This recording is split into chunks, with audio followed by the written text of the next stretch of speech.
मुख्यमंत्री सध्या नाराजांशी सातत्याने संपर्कात आहेत। बंडखोरी मागे घेण्यासाठी मुख्यमंत्र्यांकडून संपर्क केला जातोय।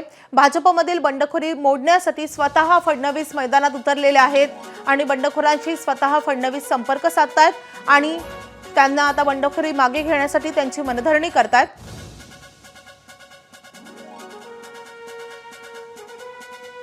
काही महापालिकांमध्ये हे बंड शांत करण्यात भाजपला यश मिळालेलं आहे, मात्र काही बंडखोर अजूनही ठाम आहेत।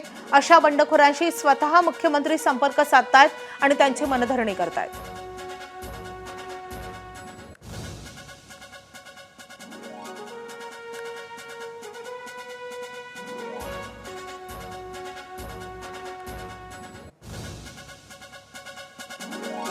जवळपास सगळ्याच महापालिकांमध्ये भाजपमध्ये सगळ्यात जास्त बंडखोरी झाली आहे। त्यामुळे या बंडखोरांना शांत करण्याचं सगळ्यात मोठं आव्हान भाजपसमोर होतं। मुंबई पासून ते अगदी लहान महापालिकांमध्ये देखील हे चित्र आपल्याला पाहायला मिळालेलं होतं। मात्र काही महत्त्वाचे जे मोठे उमेदवार आहेत त्यांना शांत करण्यासाठी, त्यांचं बंड शमवण्यासाठी आता स्वतः मुख्यमंत्री देवेंद्र फडणवीस हे मैदानात उतरलेले आहेत। देवेंद्र फडणवीस स्वतः त्यांच्याशी फोनवरून बातचीत करतायत आणि त्यांना आश्वासन देतायत आणि त्यांचं बंड शांत करण्याचा प्रयत्न करतायत। आता फडणवीसांची ही शिष्टाई किती यशस्वी होते पाहणं महत्त्वाचं असेल। तिकडे ठाण्यामध्ये शिंदेच्या शिवसेनेनं पहिलं खातं उघडलंय। प्रभाग क्रमांक 18 मधून शिंदेच्या शिवसेनेचे उमेदवार जयश्री फाटक या बिनविरोध विजयी झाल्यात। शिंदेच्या शिवसेनेचे माजी आमदार रवींद्र फाटक यांच्या पत्नी जयश्री फाटक यांचा विजय झालेला आहे।